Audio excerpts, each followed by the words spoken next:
జగన్మోహన్ రెడ్డిని ఓడించాలన్న కసి. సో ఆ కసి రావడంలో డెఫినెట్ గా మన ముగ్గురు పాత్ర ఉంది. నాది, మీది, మూర్తి గారు. డెఫినెట్ గా అంటే ప్రజలకు నిజాలు తెలియజేశాం. సరే, అది కసిగా మారింది, అది వేరే విషయం. నిజాల్ని అందరికంటే ముందుగా తొలికోడు కూసిందిలాగా ఇంచుమించు ప్రభుత్వం వచ్చిన 8 నెలల నుంచే ప్రారంభించాం. ఏ మాటకి ఆ మాట. సో ఉన్నదన్నట్టు ఆ తర్వాత అది మరింత ఏదో గాలులతో ప్రారంభమై తుఫానుగా మారింది అన్నట్టు 21 మే 14 తర్వాత తుఫానుగా మారింది. అవును. సో ఇది జగమెరిగిన సత్యం, జగన్ ఎరిగిన సత్యం కూడా అనుకుంటున్నా.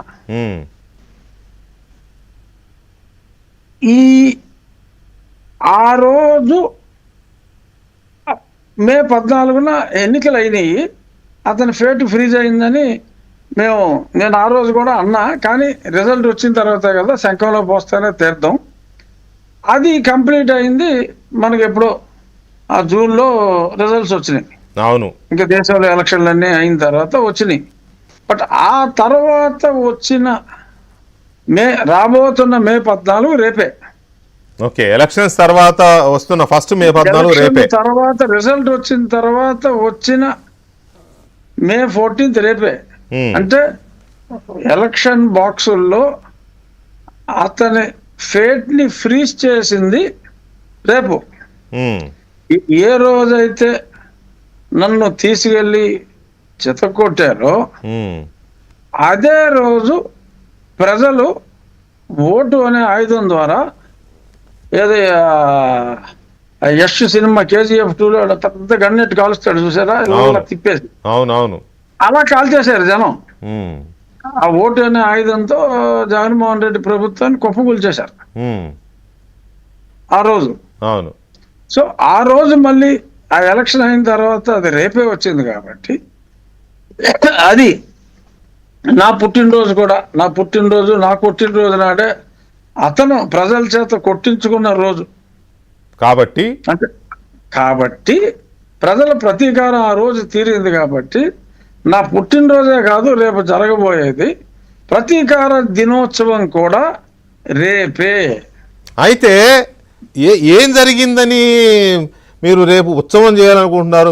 మీ టార్చర్ కేసులో మిమ్మల్ని కొట్టినోళ్ళు కానీ, ఒక విజయపాల్ మినహాయిస్తే తప్పుడు రిపోర్ట్లు ఇచ్చిన డాక్టర్లు కానీ, లేకపోతే ఇంకా కేసులు పెట్టిన ఉన్నతాధికారులు కానీ, లేకపోతే కింద స్థాయి వాళ్ళు కానీ, ఎవరూ పెద్దగా మీ కంప్లైంట్తో బేస్ చేసుకున్న దర్యాప్తులో ఎవరూ పెద్దగా శిక్షించబడలేదు. ఇంకా ఏం జరిగిందని మీరు ఆ మాటకు వస్తే పివి సునీల్ కుమార్ని కనీసం మాట వరుస కూడా పిలవలేదు. ఆ కేసులో ఆయన అసలు ఇంతవరకు సమన్ కూడా చేయలేదు కదా.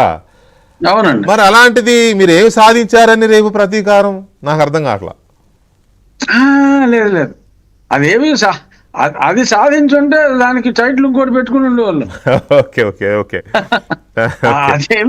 అదేమి సాధించలేకపోయినా ఇది ప్రజలు ప్రతీకారం తీర్చుకున్న ఓట్లని ఫ్రీజ్ చేసిన రోజు కాబట్టి అందుకని ప్రతీకార దినోత్సవం అని అన్నా. అది మీరు అన్నట్టు మీరు డెఫినెట్ గా మీరు చెప్పింది వ్యాలిడ్ పాయింట్. అది ఐ లవ్ టు అది కామెంట్ కాదు, మీరు చెప్పింది పచ్చి నిజం. అసలు కనీసం వాళ్ళని పిలవలేదు.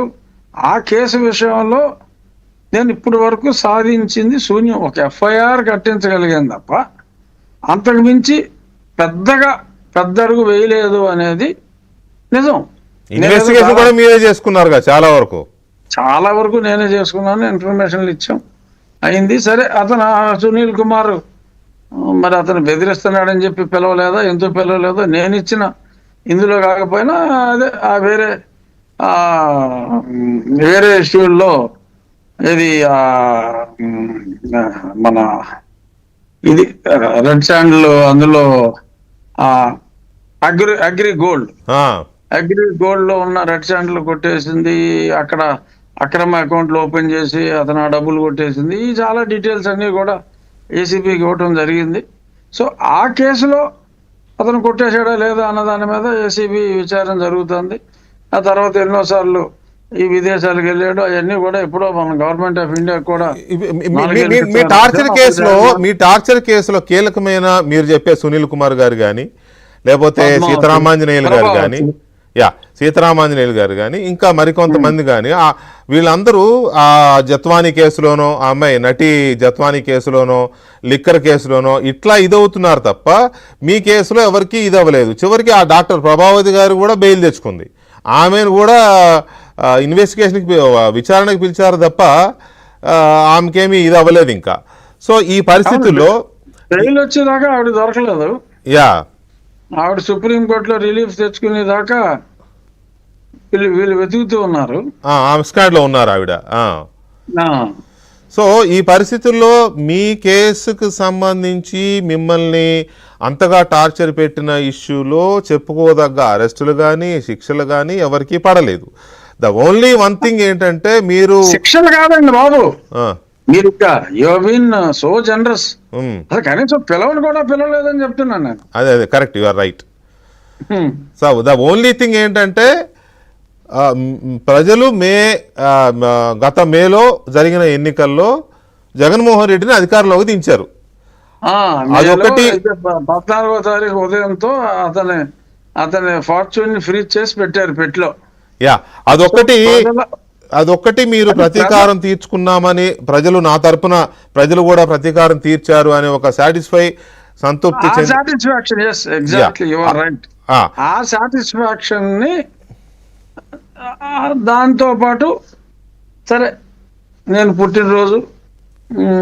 మళ్ళీ పుట్టినరోజు, నా జన్మ పునర్జన్మ, రఘురామరాజు మళ్ళీ పుట్టాడు అన్న, దేవదాస్ మళ్ళీ పుట్టాడు అన్నట్టు జన్మ పునర్జన్మ అదే రోజు అవటం యాదృచ్ఛికం, అంతే కదా. బతికితే అది రెండో రోజు ఇంకేదో రోజు ఉంటుంది. You are right, 100% right. నాకు అదే రోజు పుట్టినరోజు, మళ్ళీ పుట్టినరోజు, జగన్మోహన్ రెడ్డి రాజకీయంగా ప్రజల చేత చంపబడిన రోజు కూడా అదే రోజు కావటం, రేపు దేవుడు రాసిన స్క్రిప్ట్